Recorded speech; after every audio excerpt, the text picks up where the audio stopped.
daily take time on all of this. The great Geraldo Rivera joins us. What do you think is going to happen, Geraldo, if you had to guess? Where are we? Oh, in the whole big wide world? Well, let's just stick to the Middle East. Okay.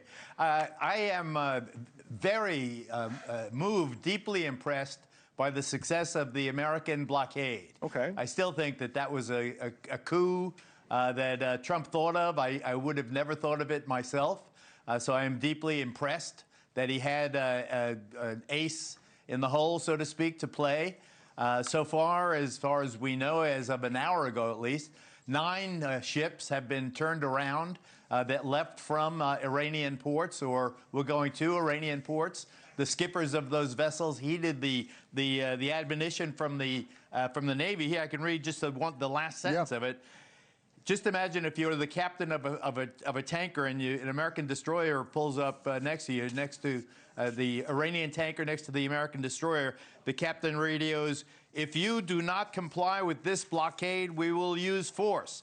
The whole of the United States Navy is ready to force compliance." I mean, that's pretty nerve-wracking if you're a blockade runner and they you're not Rhett Butler from Gone with the Wind. You're some captain with probably a Filipino crew. You've got a boatload of Iranian oil. You're trying to get it someplace to make some money, and all of a sudden a big gray fast boat destroyer comes up next to you, and you hear the captain issuing that kind of warning. So far, at least, it looks like the blockade is working, which means the regime in Tehran is cut off from their principal lifeline, the sale of oil.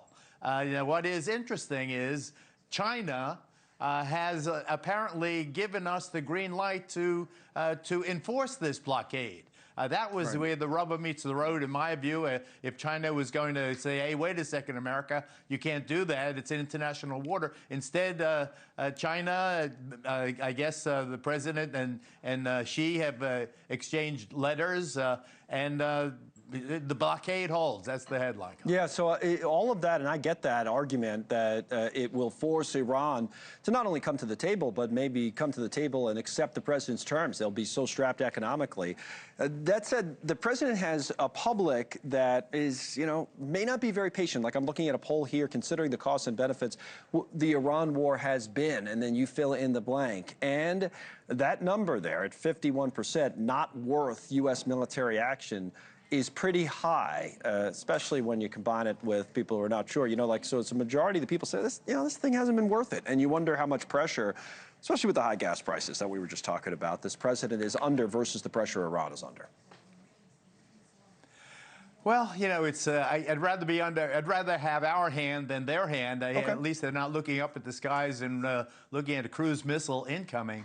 So I believe that the impatience is warranted. Why? Because this was a president who was elected precisely because he promised no more forever wars. That was the headline, or one of the substantive headline at least, of the not the transgender stuff and the immigrants and that other. This was the headline for MAGA and all aspirants to the MAGA endorsement.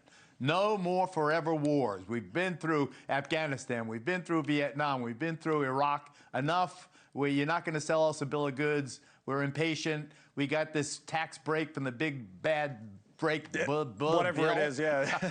and it got spent. So let me play best in again on that. So that's interesting. You're right. That's their basic argument, is that, yeah, we got this tax break. So yes, higher gas prices are one thing, and we understand that, but the lower taxes at least offset that. At least it's a wash. Some people might not argue that's the best of situations, but here's the Treasury Secretary one more time on some of that. Here's what Besson said.